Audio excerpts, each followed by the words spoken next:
been 10 years since the death of Johnny Cash. Most people have heard of Johnny Cash and heard his music, but not many people know the real story of the Man in Black. The article An Appreciation the Line Cash Walked by John Parles tells us that Johnny Cash wore black because to him it was the most visible way of showing consistent gravity. Because, of course, Johnny Cash's wardrobe was all black. Johnny Cash is a music legend who is very popular all over the world. I'm a very big fan of Johnny Cash, along with many other music legends. Today, I'm going to share with you some about Johnny Cash's beginning, his music career and importance, and also his love story. Johnny Cash lived the down-home country lifestyle. The article Johnny Cash by Fred Denker gives us great information about his beginning. He was born in 1932 in Arkansas and was one of 7 children. He worked in the cotton fields as a boy and sang gospel songs with his mother. At age 14, his brother Jack died. This had a major impact on his life and also his tone of music. His father took it out very strongly on Johnny and blamed it on him. As Johnny got older, he decided he would join the Air Force, and he served in Germany for 4 years. Here is where he wrote the hit songs Folsom Prison Blues and Hey Porter. After Johnny Cash left the Air Force, he got married and settled in Memphis. He wanted to start a music career because he had tried out the salesman business and it just wasn't the place for him. So he got 2 buddies together and began singing rockabilly music. They were heard on local radio stations and eventually signed with Sun record label. He became one of the most promising young artists. Here was Johnny Cash's big break.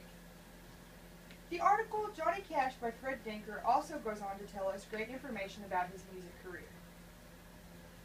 He had some great #1 hits starting off, like I Walk the Line and Ballad of a Teenage Queen. He was very popular. People loved his music. In 1956, he became a part of the Grand Ole Opry cast. But he didn't stay long. In 1958, he decided it was time to try out the movie career. This wasn't his big talent. He didn't have much success there. Music was the real place for Johnny Cash.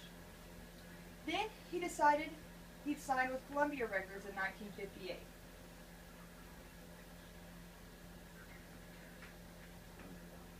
Then he decided it was time to expand his horizon in music.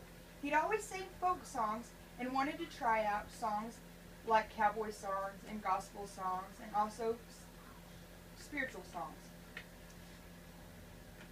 The Ain't No Grave article by Joseph Haddock goes on to tell us about how important Johnny Cash was in the music world.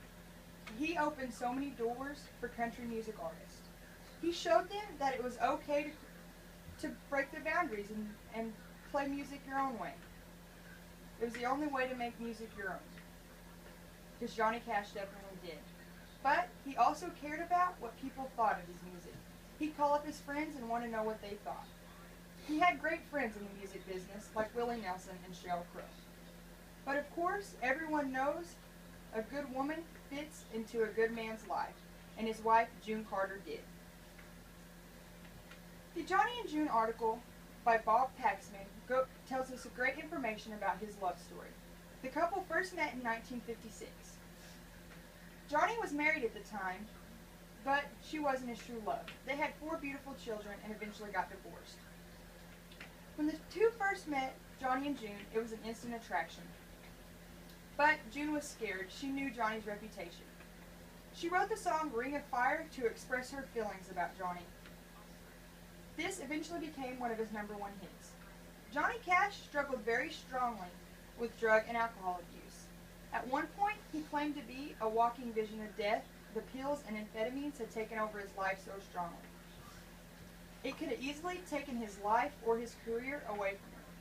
He asked June to marry him time and time again. And when she finally agreed, he had to promise to stay clean, and he did. The autobiography of Johnny Cash by Johnny Cash goes on to tell us a funny fact. June had different names for Johnny. She knew he had different levels. She called him Cash when he was the arrogant star she didn't want to be around, and Johnny when he was her lover or her playmate. The Country Weekly article goes on to tell us that the couple stayed together until their death. June was Johnny's greatest strength. There's no telling what would have happened to him without her.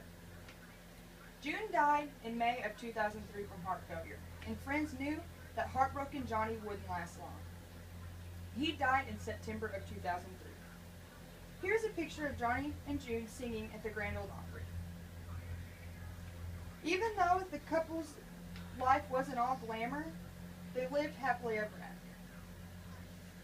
The Ain't No Grave article by Joseph Huddock goes on to tell us that Johnny Cash is a legacy whose legend is still living 10 years after his death. Today I've shared with you some about his beginning,